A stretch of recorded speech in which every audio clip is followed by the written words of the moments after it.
what can we draw from this? How is this verse been interpreted in the living tradition? Well, for this, I would actually turn your attention not to the church fathers, but to the most recent ecumenical council that the church has had, commonly known as Vatican II, the Second Ecumenical Council, 1962 to 1965. I wasn't alive yet, so for those of you who might remember it, this was a momentous occasion in the history of the church.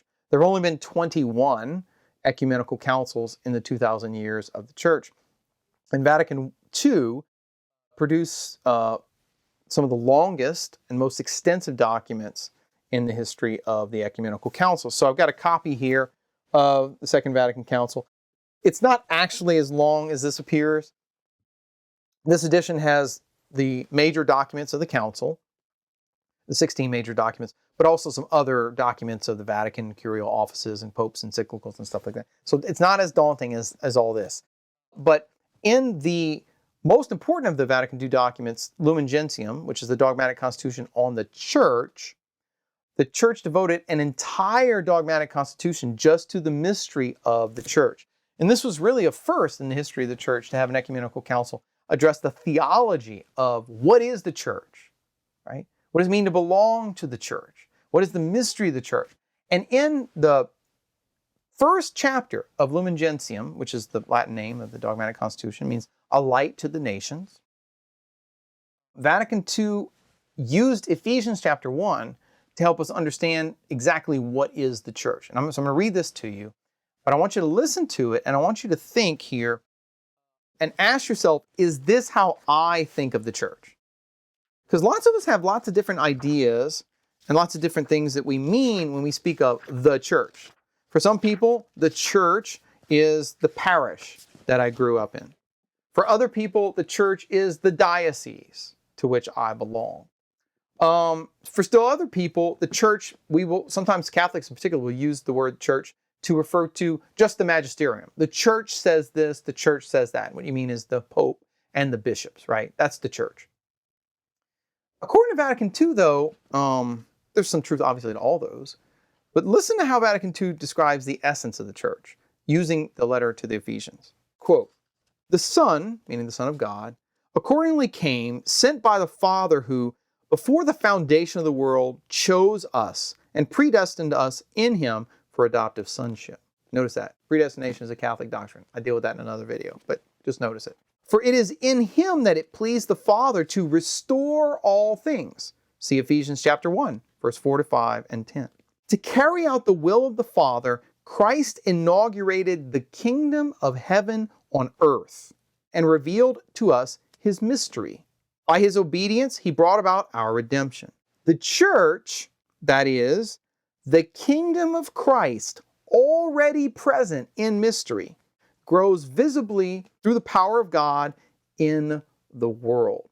And then it skips down. "All men are called to this union with Christ, who is the light of the world, from whom we go forth, through whom we live, and towards whom our whole life is directed."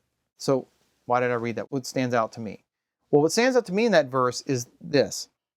According to Vatican II, following Ephesians chapter 1, the church in its essence is not primarily the earthly institution, the Vatican curial offices, your local parish, the diocese, whatever it might be. In its essence, the church is the kingdom of Christ, already present in mystery on earth. So what is it saying here? What is the church? In essence, the church is the heavenly kingdom of Christ, which is already fulfilled through his passion, death, resurrection, and ascension, which is present on earth in mystery. Through the mystery of all those who belong to the church in this earthly realm. Now, why is that so important? It's because I think for most of it, at least for myself, for many years, I tend to have it backwards. I tend to think of the church primarily as an earthly institution that will eventually end up in heaven.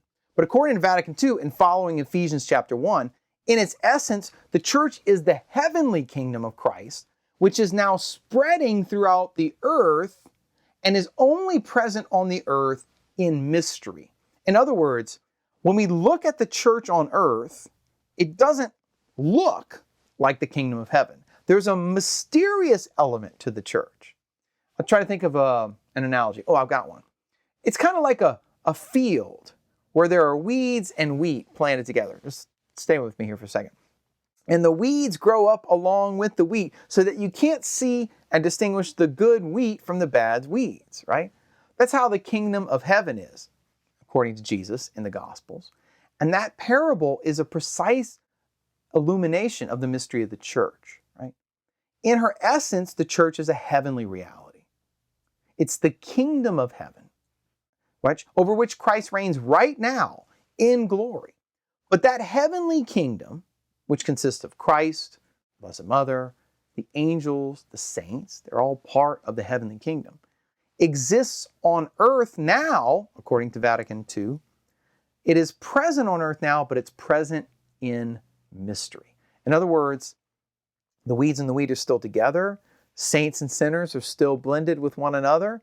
You can't quite see or distinguish. It won't be clear until the final judgment who the weeds are and who the wheat is. And yet it is a visible reality present in this world, but in mystery. And so many of the parables of Jesus are precisely designed to usher us into the mystery of the church and help us to understand that in God's plan to unite all things in heaven and things on earth, the church plays the central role. The church plays a central role. The church is the heart of that mystery because it's precisely in the church, which as we'll go on to see in Ephesians, who is the bride of Christ, that humanity is united to Christ and united to God through the mystical body of Christ.